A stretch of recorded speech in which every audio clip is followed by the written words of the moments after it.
Investigadores rusos a finales de los 40 mantuvieron a 5 personas despiertas por 15 días utilizando un estimulante basado en gas. Los tuvieron encerrados en un ambiente sellado para monitorear cuidadosamente el uso de oxígeno, de manera que el gas no los matase, debido a las altas concentraciones de gas. Esto fue antes de que existiera el circuito cerrado, por lo que tuvieron que usar micrófonos y ventanas con grosor de 5 pulgadas para observar a los sujetos. El cuarto estaba lleno de libros, cobijas para dormir, pero ninguna cama, agua corriente, baño y la suficiente cantidad de comida para que los 5 sobrevivieran por un mes. Los sujetos de prueba eran prisioneros políticos y de guerra declarados enemigos del Estado durante la Segunda Guerra Mundial. Todo estuvo bien por los primeros 5 días. Los sujetos rara vez se quejaban después de que, falsamente, se les había prometido su libertad si aceptaban tomar parte de la prueba y no dormir por 30 días.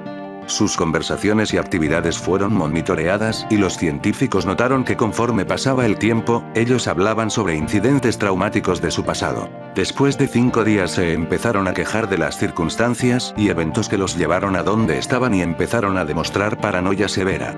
Dejaron de hablar entre ellos, y comenzaron a murmurar de manera alterna en los micrófonos. De manera extraña, todos parecían creer que podían ganar la confianza de sus captores si traicionaban a sus camaradas. En un principio se creyó que esto era un efecto del gas. Después de 9 días, el primero de ellos empezó a gritar. Corría por todo el cuarto gritando repetidamente por 3 horas seguidas. Después, trató de continuar gritando, pero solo podía dar un grito ocasional. Los científicos postularon que físicamente se había destrozado las cuerdas vocales. La parte más sorprendente de este comportamiento fue cómo sus compañeros reaccionaron a esto. O mejor dicho, como no reaccionaron, continuaban murmurando en los micrófonos hasta que el segundo de los prisioneros comenzó a gritar. 2 de los prisioneros que no gritaban, tomaron los libros y llenaron página tras página de sus propias heces, y de manera calmada, los pusieron sobre las ventanas del cuarto. Los gritos cesaron de repente, al igual que los murmullos de los micrófonos. Pasaron otros 3 días. Los investigadores checaban los micrófonos constantemente para asegurarse de que trabajaban, porque creían que era imposible no escuchar sonidos con 5 personas dentro. El consumo de oxígeno indicaba que los 5 debían seguir vivos. De hecho, el consumo de oxígeno era el necesario para 5 personas que hacían ejercicio extenuante.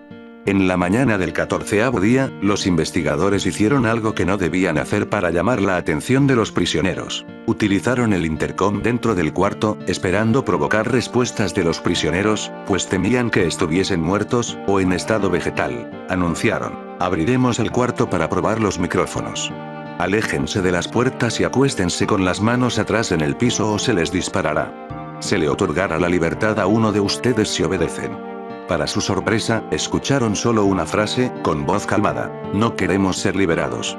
Hubo un gran debate entre los investigadores y fuerzas militares que financiaban el proyecto. Sin poder provocar más respuestas utilizando el intercom, finalmente se decidió abrir el cuarto a la medianoche del día número 15. Se limpió el gas del cuarto, y se llenó de aire fresco. Inmediatamente, voces de los micrófonos empezaron a objetar. 3 voces diferentes rogaban por la vida de sus seres queridos, que encendieran el gas nuevamente. Se abrió el cuarto para sacar a los prisioneros. Gritaron más fuerte que nunca, al igual que los soldados, cuando vieron lo que había dentro. 4 de los sujetos seguían vivos. Las raciones de los pasados 5 días no habían sido tocadas. Habían pedazos de carne de las costillas y pantorrillas del sujeto muerto colocados dentro del drenaje del centro del cuarto, bloqueándolo, permitiendo que 4 pulgadas de agua se acumulara en el piso. Los 4 sobrevivientes también tenían pedazos de piel y carne arrancada de sus cuerpos.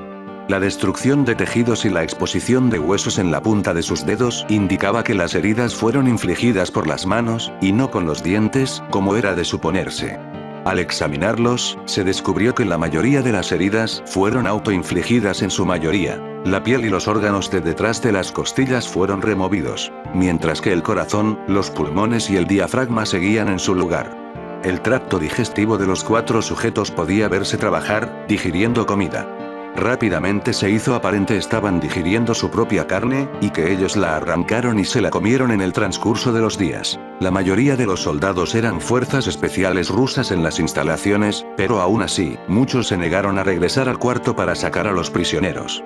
Estos, sin embargo, insistían a gritos que los dejaran dentro y de manera alterna rogaron y demandaron que se encendiera el gas nuevamente, para evitar quedarse dormidos. Para sorpresa de todos, los sujetos pusieron una resistencia feroz durante la extracción. Un soldado ruso falleció cuando uno de los sujetos le mordió el cuello, otro fue gravemente herido cuando otro de los prisioneros le mordió la arteria femoral y los testículos. Otros 5 soldados perdieron la vida, si se cuentan a aquellos que se quitaron la vida en las semanas consecuentes al incidente. Durante la lucha, uno de los prisioneros dañó su bazo, sangrando de manera casi inmediata. Se intentó sedar al sujeto, pero fue imposible. Se le inyectó más de 10 veces de la dosis humana de morfina, y aún así luchó como un animal rodeado, rompiendo las costillas y un brazo de un doctor. Se veía latir su corazón al máximo por 2 minutos completos, mientras se desangraba, y continuó gritando por más de 3 minutos, atacando a quien se le acercara, repitiendo la palabra más una y otra vez, cada vez más débil, hasta que cayó en silencio. Los otros 3 sobrevivientes fueron inmovilizados fuertemente y llevados hacia instalaciones médicas. 2 de ellos, con cuerdas vocales intactas, demandaban continuamente más gas para permanecer despiertos. El más herido de los 3, fue llevado al único cuarto de cirugía que había en las instalaciones. En el proceso de su preparación para colocar nuevamente sus órganos en su lugar, se notó que el sujeto era totalmente inmune a los sedantes. Peleó furiosamente cuando el gas anestésico se le estaba colocando. Se necesitó un poco más de anestesia de la normal para sedarlo, pero al momento que sus ojos se cerraron, su corazón se detuvo. En la autopsia, se encontró que en su sangre había 3 veces la cantidad normal de oxígeno. También se rompió 9 huesos en la lucha para no ser controlado. El segundo sobreviviente, era el que primero gritó del grupo. Con sus cuerdas vocales destruidas, no pudo objetar la cirugía, y solo reaccionaba agitando violentamente la cabeza en desacuerdo cuando se le administraba el gas anestésico. Afirmó violentamente con la cabeza cuando alguien sugirió hacer la cirugía sin anestesia, y no reaccionó durante la misma, que duró 6 horas en la cual se intentó reemplazar sus órganos abdominales y cubrirlo con lo que quedaba de su piel. El cirujano afirmó que era médicamente imposible que el sujeto siguiera con vida. Una enfermera aterrada que ayudó en la cirugía, comentó que la boca del paciente formaba una sonrisa cada vez que sus ojos se encontraban. Cuando la cirugía terminó, el sujeto miró al cirujano y empezó a hacer sonidos fuertemente, como tratando de hablar. Asumiendo que esto era de gran importancia, el cirujano le entregó un papel y una pluma, para que el paciente pudiera comunicarse. Sigue cortando, escribió. Se le hizo la misma cirugía sin anestesia a los otros 2 sujetos. Se les tuvo que inyectar un paralítico, pues ellos reían constantemente, y le era imposible realizar la operación al cirujano. Una vez paralizados, solo podían interactuar con sus ojos. En el momento en que pudieron hablar nuevamente, exigieron una vez más el gas estimulante. Los investigadores trataron de averiguar por qué se lastimaron de esa forma a sí mismos, y por qué querían el gas nuevamente. La única respuesta fue: debo permanecer despierto. Se reforzó a los 3 sujetos y los devolvieron al cuarto, para espera de su destino. Los investigadores, enfrentando la furia de sus benefactores militares por haber fallado las metas del proyecto, consideraron dar eutanasia a los prisioneros. El comandante, un ex KGB, vio potencial en el proyecto, y en su lugar decidió ver qué pasaría si ponían el gas nuevamente. Los científicos se negaron rotundamente, pero al final, tuvieron que aceptar. En preparación para ser sellados nuevamente en el cuarto, los prisioneros fueron conectados a un monitor EEG. Para sorpresa de todos, los 3 dejaron de pelear en el momento que se dieron cuenta que los regresarían al gas. En este momento, era obvio que los 3 estaban haciendo un gran esfuerzo por mantenerse despiertos. Uno de los prisioneros estaba murmurando una canción. El sujeto mudo peleaba con sus ataduras de piel, como si tratara de enfocarse en algo. El último sujeto mantenía su cabeza en la almohada, y parpadeaba rápidamente. Siendo este el primero al que se le puso el EEG, la mayoría de los investigadores monitoreaban sus ondas cerebrales con sorpresa. Eran normales la mayor parte del tiempo, aunque algunas veces aparecía una línea recta de manera inexplicable. Parecía que repetidamente sufrían de muerte cerebral. Mientras analizaban los datos, una enfermera notó que los ojos del sujeto se cerraron. Sus ondas cerebrales cambiaron inmediatamente por las de sueño profundo, luego se pusieron rectas, y de manera simultánea, su corazón se detuvo. El único sujeto que quedaba que podía hablar comenzó a gritar para que lo encerraran en ese momento. Sus ondas cerebrales mostraban las líneas rectas del sujeto que acababa de morir por quedarse dormido. El comandante dio la orden de sellar el cuarto con los 2 prisioneros dentro, junto con 3 de los científicos. Uno de los 3, inmediatamente tomó un arma y abrió fuego contra el comandante, matándolo de un tiro entre los ojos. Después apuntó al prisionero nudo, y le voló el cerebro. Apuntó al prisionero que quedaba vivo, mientras que los demás investigadores escaparon del cuarto. No me encerrarán con estas cosas. No contigo. Le gritaba al prisionero que estaba atado al camastro. ¿Qué eres? Demandó. Necesito saber. El prisionero sonrió. Experimento sueño ruso. ¿Tan fácilmente te has olvidado de mí? El prisionero preguntó. Somos ustedes. Somos la locura que está encerrada en todos ustedes, rogando por libertad en cada momento de tu vida, desde lo más profundo de tu mente animal. Somos aquello de lo que te escondes en tu cama todas las noches. Somos lo que duermes y silencias y paralizas cuando te vas a tu cielo nocturno, donde no te podemos alcanzar. El investigador hizo una pausa. Apuntó al corazón del prisionero y disparó. El EEG mostró una línea recta mientras el sujeto débilmente murmuró casi. Tan libre.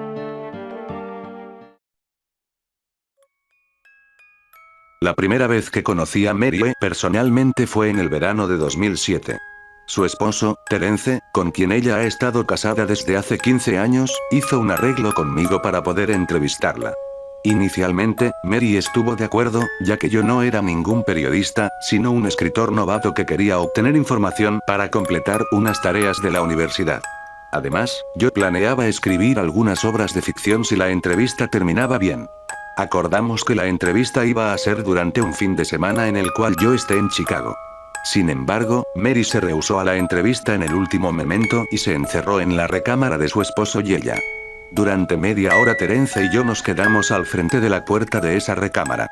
Yo escuchaba y tomaba notas mientras que Terence trataba de calmar a su esposa, en vano. Las cosas que decía Mary tenían poco sentido, pero seguían el patrón que yo estaba esperando. A pesar de que no podía verla, era claro que ella estaba llorando, y sus objeciones de hablar conmigo se centraban en una diatriba incoherente sobre sus sueños, o más bien, sus pesadillas. Terence pidió disculpas cuando finalmente nos rendimos. Aunque yo estaba decepcionado, recordé que yo solo era un joven curioso que buscaba información, no un reportero en busca de una historia. Pensé que de todas formas encontraría otro caso similar si me concentraba en ello. Mary era la encargada de un Bulletin Board System en 1992, el año en el cual ella se encontró con la imagen Smile.jpg. Su vida cambió para siempre. Para entonces, ella estaba casada con Terence por solo 5 meses. Mary era una de las 400 personas quienes vieron la imagen cuando fue publicada como un hipervínculo en el Bulletin Board System, pero ella ha sido la única persona que ha hablado abiertamente sobre la experiencia. Las otras víctimas han permanecido anónimos, o quizás hayan muerto. En el año 2005, cuando yo estaba en el 10º grado, mi curiosidad por la imagen surgió gracias a mi floreciente interés en fenómenos que ocurrían en la web. Mary era la víctima más mencionada de lo que a veces se refería como Smile.dog, la criatura que supuestamente aparecía en la imagen Smile.jpg. Lo que obtuvo mi interés, además de los obvios elementos horrorosos de la leyenda cibernética y mi proclividad hacia semejantes cosas, era la escasez de información, llegando al punto de que la gente pensaba que era solo un rumor o una broma. Lo que encuentro curioso es que a pesar de que el fenómeno se centra en una imagen, esa imagen no se encuentra en ninguna parte del Internet. Claro, habían muchas imitaciones, las cuales aparecían con frecuencia en sitios como el tablón de imágenes 4chan, particularmente en /x/, donde se discute sobre temas paranormales. Se dice que estas imágenes son falsas ya que no tienen el mismo efecto de la auténtica, específicamente el comienzo súbito de una epilepsia y una grave ansiedad. Esta supuesta reacción en la víctima es una de las razones por las que el misterioso Smile.jpg se considera tan despreciable, ya que es evidentemente absurdo. Aunque, dependiendo a quien le preguntes, el hecho de que la gente no quiera admitir la existencia de Smile.jpg puede ser debido al miedo, en vez de la incredulidad. No hay ningún artículo en Wikipedia sobre Smile.jpg ni de Smile.dog, a pesar de que el sitio web sí tiene artículos sobre cosas posiblemente más escandalosas, Ello.jpg y 2 Girls Uncut, como ejemplos. Cualquier página creada que se trate de Smile.jpg es rápidamente suprimida por uno de los muchos administradores de la enciclopedia. Los encuentros la malévola imagen son mitos legendarios en la web. La historia de Merie no es la única. Hay varios rumores aún sin verificar que sugieren que Smile.jpg apareció durante la iniciación de Usenet. Incluso, hay una historia consistente que dice que en 2002 un hacker llenó los foros de Something Awful, un sitio web de humor y sátira, con una plaga de imágenes de Smile.dog, causando una epilepsia a la mitad de los usuarios de los foros. También corre otro rumor que dice que durante los años 90 la imagen fue circulada en Usenet y como un adjunto en una cadena de correos electrónicos que tenían la frase sonríe. Dios te ama. Como el asunto de dichos correos. Aquellos que alegan haber visto a Smile.jpg frecuentemente bromean de manera poco convincente de que estaban demasiado ocupados para guardar una copia de la imagen en sus computadoras. Sin embargo, todas las supuestas víctimas ofrecen la misma descripción de la foto. Una criatura, la cual luce un aspecto similar a la de un perro, específicamente a la de un husky siberiano, se encuentra en una habitación oscura, iluminada solo por la luz de la cámara. El único detalle del fondo que se puede ver con claridad es una mano humana, la cual se extiende desde la umbra de la extrema izquierda. La mano está vacía, pero usualmente es descrita como haciendo un gesto. Obviamente, la atracción mayor es el perro, o la criatura con aspecto de perro, ya que algunas de las víctimas están más seguras de lo que vieron que las demás. La boca del mismo muestra una sonrisa amplia, revelando dos hileras de dientes muy blancos, muy derechos, muy agudos, muy humanos. Pero claro, esa no es la descripción que dan las víctimas inmediatamente después de ver la imagen, sino una recolección que tienen en la mente, aunque en realidad lo que están experimentando es un ataque epiléptico. Ha sido reportado que estos ataques epilépticos continúan indefinidamente, normalmente ocurriendo mientras la víctima duerme. Esto puede ser tratado con ciertos medicamentos, pero algunos tipos de medicamentos son más efectivos que otros. Resultaba evidente que Merie no estaba usando un medicamento efectivo. Fue por eso que, después de mi visita a su apartamento en 2007, comencé a enviar mensajes a varios grupos de noticias, sitios en la web y direcciones de correo, todos los cuales trataban con temas de folclore y leyendas urbanas. Lo hacía con el propósito de encontrar a una víctima de Smile.jpg quien estuviera un poco más dispuesto a contar sobre sus experiencias. Nunca obtuve respuestas, y terminé olvidándome de ello por completo, ya que había comenzado mi primer año en la universidad y por lo tanto tenía las manos llenas. Sin embargo, mientras yo estaba mirando mi buzón de entrada de correo electrónico, noté que había recibido un mensaje de Merie. Eso fue durante los primeros días de marzo, en el año 2008. Para jml@hotmail.com. De Marie. Asunto. La entrevista del verano pasado. Saludos, señor L. Me siento verdaderamente avergonzada sobre mi comportamiento cuando usted intentó entrevistarme. Espero que entienda que de ninguna manera fue su culpa, sino la mía. Me di cuenta luego de que pude manejar la situación más civilmente. Y espero que pueda perdonar mi rudeza. Para entonces, tenía miedo. Verá, he tenido pesadillas sobre Smile.dog todas las noches, durante 15 años. Sé que eso debe parecer absurdo, pero es la verdad. Hay algo inefable sobre mis sueños, o más bien mis pesadillas, que las hace más horrorosas que cualquier otro sueño que he tenido. Yo no me muevo. Yo no hablo. Yo solo miro hacia adelante, y lo único que veo es esa vil escena de la foto. Veo esa mano. Y veo a ese perro. Él me dice algo. No es un perro, claro, pero en realidad no estoy de lo que es. Me dice que me dejará en paz solo si hago lo que él dice. Él me dice, riégalo. Eso es la palabra que usa para comunicar sus deseos. Supe exactamente lo que quiso decir. Quiere que yo le enseñe la imagen a alguien. Al principio no supe cómo él esperaba que lo regara sin tener la imagen a mi disposición, pero, a la semana siguiente, recibí un correo con un sobre Manila adentro, no decía de qué dirección vino. Adentro del sobre encontré un disquete de 3,5 pulgadas. No era necesario verificar el contenido, yo ya sabía qué había en el disquete. Consideré mis opciones con cuidado. Se lo podría dar a un desconocido, a un compañero del trabajo, a Terence. Encontraba el simple hecho de pensar en ello repugnante. Además, ¿qué iba a ocurrir después?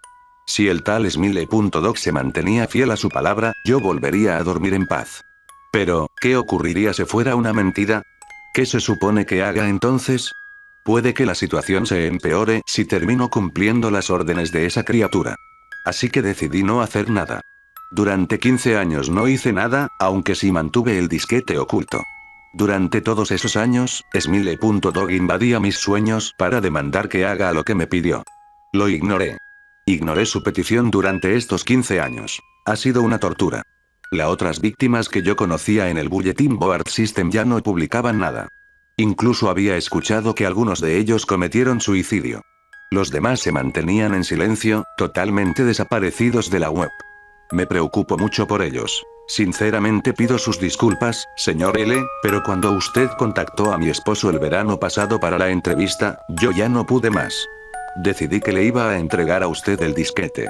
Ni siquiera me importaba si Smile.dog estaba mintiendo o no, solo quería que todo se terminara. Usted era un desconocida para mí, alguien con quien yo no tenía conexión alguna.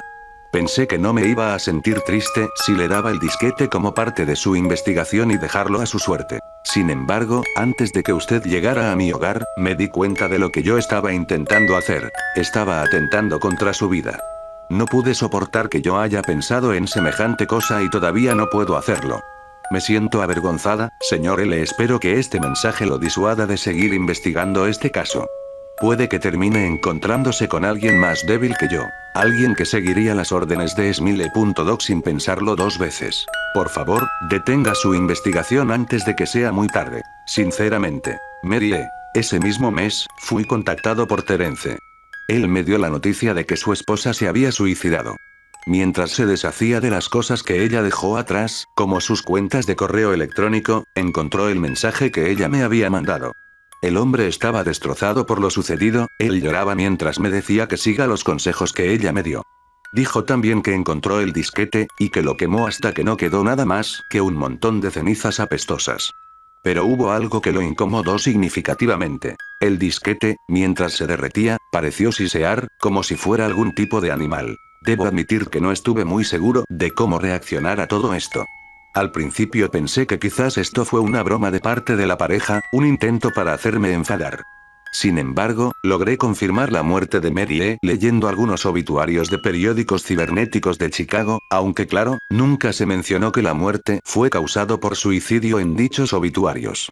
Decidí que, por lo menos por un tiempo, cesaría mi investigación del tema, no solo por lo de Mary E., sino porque iban a comenzar mis exámenes finales de la universidad antes de la culminación de mayo. Mas el mundo tiene muchas formas curiosas de ponernos a prueba. Casi un año después de la desastrosa entrevista con Mary E., recibí otro mensaje. Para jml@hotmail.com. De elzair82@hotmail.com. Asunto. Sonríe. Hola. Encontré tu email en internet. Tu profile decía que tú estabas interesado en Smile.dog. Yo lo vi y no es tan malo como la gente dice. Te envío una copia. Riégalo. Esa última palabra me dejó paralizado. El correo electrónico venía con un archivo adjunto, el cual se llamaba, obviamente, smile.jpg. Consideré descargarlo, lo consideré por mucho tiempo. Lo más probable era que la imagen era una falsa. Y aunque fuera la auténtica, nunca estuve totalmente convencido del poder que supuestamente tenía Smile.jpg. Lo que ocurrió con Mary me dejó algo asustado, lo admito, pero es probable que ella solo estaba mentalmente insana. Además, ¿cómo va a ser posible que una simple imagen cause una maldición? ¿Qué clase de criatura puede entrar a la mente de alguien usando solo el poder del ojo? Pero, si es así de evidentemente absurdo, ¿cómo es entonces que la leyenda exista desde un principio? Si descargo la imagen, si la miro, si lo que decía Mary resultara cierto, si mis sueños terminaran siendo invadidos por Smile.dog, demandando que yo cumpla su voluntad, ¿qué sería de mí? ¿Acabaría viviendo la vida de Mary, resistiendo la tentación hasta la muerte? ¿Me sometería a la voluntad de Smile.dog y regarlo, con la esperanza de que me deje en paz? Si termino sometiéndome, ¿cómo lo regaría? ¿A quién le pasaría la maldición? Si escribo un artículo sobre Smile.jpg, como lo que iba a hacer originalmente, podría poner la imagen en él como evidencia. Cualquiera que lea ese artículo, cualquiera que estuviese interesado en el tema, sería afectado. Pero, asumiendo que la imagen es la auténtica, ¿de verdad pondría todas esas vidas en juego, solo para salvarme a mí? ¿Sería capaz de semejante cosa? Pues sí, lo soy.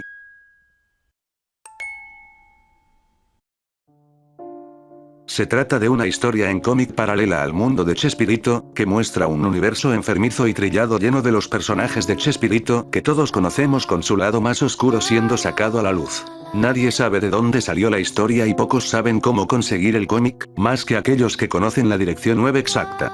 Se cree que fue un programa pensado por Chespirito y que, al no poder filmarlo, encargó a un dibujante la creación de dicha historia. Solo pocos han podido ver el cómic completo. La única imagen conocida es una que se encuentra a la mitad de la historia y que se supone que pertenece a la portada del cómic. A continuación el relato. Era una tarde lluviosa en la vecindad, todos descansaban dentro de sus casas, un niño delgado y muy hambriento estaba buscando entre la basura un cartón para cubrir el hoyo de su barril, estaba congelado y resfriado. El chavo del 8 había cumplido ya 9 años y el único regalo que le dio el cielo fue una tarde de tormenta más intensa y escalofriante. Mientras seguía esculcando la basura, vio un periódico que en su titular decía: enfermo mental se escapa de su casa luego de asesinar a su compañero. Según el periódico, el loco apellidado Bonaparte habría sufrido uno de sus constantes ataques de un efecto derivado de la epilepsia, conocido como chiripiorca, y su compañero, al intentar calmarlo de un golpe, despertó en él un extraño estado de locura que provocó que Bonaparte lo asesinara con un bate de béisbol. Sin embargo, esa noticia no fue precisamente la que llamó la atención del chavo, sino una noticia más abajo que decía que el Chapulín Colorado había atrapado al famoso Peterete, un asesino en serie que la policía llevaba años buscando. Con aquella noticia, el chavo recordó cómo la noche anterior el Chapulín había visitado su barril y le había dejado un regalo de cumpleaños, era su chipote chillón y una nota que decía: tú serás quien tome mi lugar cuando sea viejo. Fue el mejor regalo que nadie pudo haberle dado, más que la torta de jamón de Don Ramón o el par de botas viejas que le había regalado Kiko. De pronto, a lo lejos, se escucharon sirenas. La policía perseguía a dos ladrones recién escapados, uno de ellos abofeteaba constantemente al otro mientras este, a su vez, trataba de esquivar el tráfico que se cernía por las lluviosas calles de México en su auto. Así pues, cuando la policía comenzó a disparar, el condenado a pena de muerte conocido como el Botija sacó su pistola y empezó a disparar a la policía. Una bala proveniente del arma del agente Chambón hiere de muerte al conductor del vehículo conocido como el Chompiras, lo que provoca que ambos reos se desvíen de la calle y pasen arrasando con todo lo que había en la acera, incluido un pobre niño que buscaba en la basura. Ambos fugitivos terminaron impactándose contra una pared y muriendo de contado en el choque. Mientras Chambón y su compañera revisaban la escena del crimen, vieron a lo lejos una silueta de dos personas en el piso. Al acercarse vieron lo peor. Era un hombre de sombrero celeste con bigote y muy delgado llorando y abrazando fuertemente a un niño que agonizaba y respiraba entrecortadamente. Sin perder más tiempo, Chambón y Don Ramón llevaron al pequeño chavo a una clínica que se encontraba lo más cerca posible. El doctor Eugenio Chespirito Chapatín atendió de forma urgente al malherido chavo. Sin lograr éxito, la noticia fue un balde de agua fría para los habitantes de la vecindad. Todos lloraban aquella terrible pérdida. En la vecindad se habían reunido todos sus habitantes y personas que conocían y compartieron momentos con el Chavo del 8, entre ellos se encontraba el Chapulín Colorado. Parecía molesto, y entre sus ojos llorosos inyectados en sangre se veía un repudio total por la gente que allí se encontraba. Había llegado el momento de hablar. Se paró frente a todos y con un lamento en su voz dijo: ¿ven lo que pasa cuando dejan a un niño a su suerte? Nadie fue capaz de alimentarlo, de vestirlo, de darle un hogar, preferían irse de parranda o engreír y engordar más a sus hijos. Malditos. Mensos. Son unos bastardos. El Chapulín dio media vuelta y se fue. Aquella noche alguien incendió la vecindad. Un ser vestido de negro y con antenas de vinil azules fue visto salir de la vecindad con aquel infierno a sus espaldas. El Chapulín había enloquecido, se cansó de tanta injusticia, de tanta nobleza, incendió la vecindad y se llevó el barril en sus hombros. Aquel traje rojo, aquella señal de inocencia y nobleza, se lo llevaría su más grande fan a la tumba. Vistió al chavo con su atuendo, que tanto tiempo aquel niño soñó tener.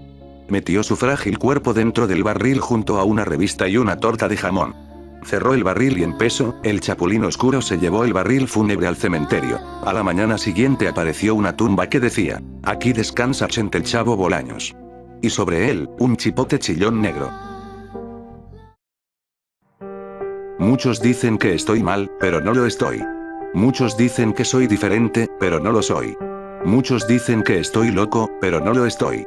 Me siento solo, camino solo. Sin nadie que me consuele, sin nadie que me ame. Yo solía ser normal, como tú. Es curioso porque siempre he odiado ser parte de lo normal de la multitud. Debes apreciar lo que tienes, debes orar para que nunca tengas que sentir lo que siento. Odio, depresión, abandono, traición. Todos ustedes tienen vida, tienen esperanza, yo ya he perdido estas cosas por culpa de un demente, él es el único que en verdad es malo, no yo. Él se robó mi vida, mi esperanza, mi todo. Me dejó en la putrefacción después de hacer su maldito experimento. Me dio la bienvenida con los brazos abiertos, me prometió una nueva vida, mejor que la que había vivido antes, él me mintió, se robó todo de mí. Todavía recuerdo el día, yo era un joven sano recién salido de la escuela preparatoria, el sol brillaba, como sea, todos me odiaban, sentía como todos me juzgaban. Mi camino a casa durante el último día de la escuela fue un infierno, como de costumbre, los chicos que pasaban en sus autos gritaban cosas como, maricón o ya toma una ducha. ¿Por qué me odian tanto? Un pensamiento pasó por mi mente, estos tipos poco a poco me matarán de todos modos, ¿por qué no hacerlo rápido y sin dolor? Estaba cegado por el dolor, si hubiera sabido entonces lo que sé ahora nunca me hubiera atrevido a tomar esa cuerda de mi sótano, pero ¿dónde hacerlo? No en mi casa, yo odiaba a mi madre, pero no lo suficiente para causarle un trauma. Así que salí de casa y me dirigí a la ciudad a la parte más remota, y dentro de un callejón me dispuse a acabar con mi vida. Joven, ¿qué estás haciendo? Ponerle fin a esto.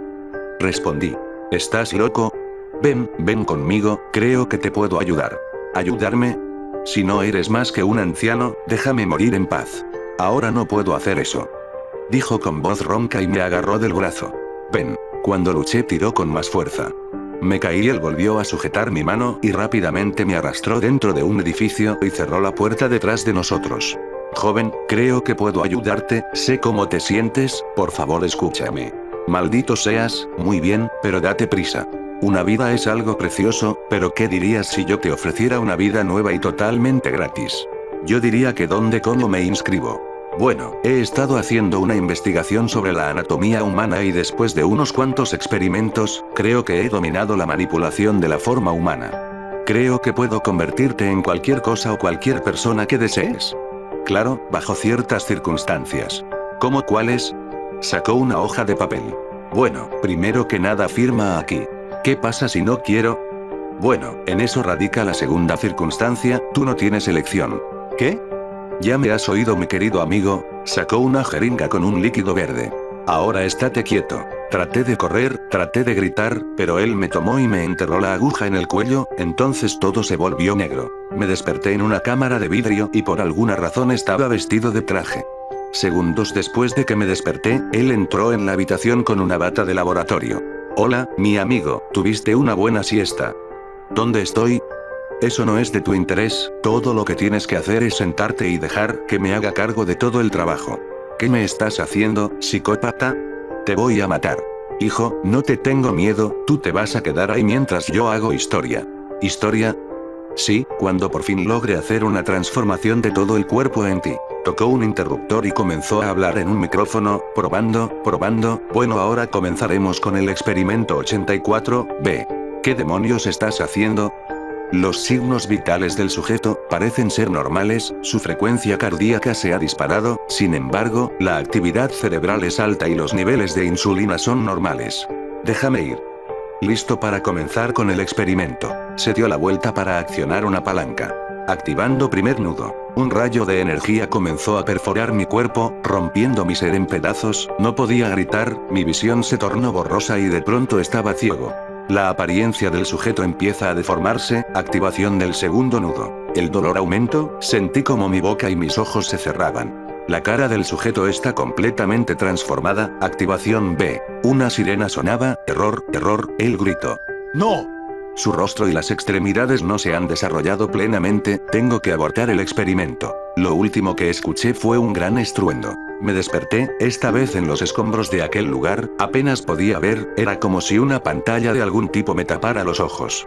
Sentía la boca como si hubiera sido cosida con aguja e hilo, no podía respirar, puesto que mi nariz se había cerrado también, pero de alguna manera no tenía la necesidad de respirar. Me levanté, mis brazos y piernas se sentían extraños, me tomó casi un minuto volver a tomar el control sobre ellos, entonces comencé a caminar entre los escombros. Un ordenador destrozado yacía al lado de un pie desmembrado, un rastro de sangre me llevó a un pasillo y después a una puerta, podía oír ruidos, abrí la puerta y vi a un policía levantar algunas cosas, se dio la vuelta y me vio, gritó y salió corriendo. Yo traté de gritarle que se detuviera, pero no pude hablar, así que lo perseguí. A medida que corría sentí como si mis piernas estuvieran cambiando, como si estuvieran creciendo mientras me movía. Pronto alcancé al policía y traté de tomarlo del hombro, un tentáculo salió de mí y le atravesó el pecho, me maldijo y cayó. ¿Qué coño ha pasado?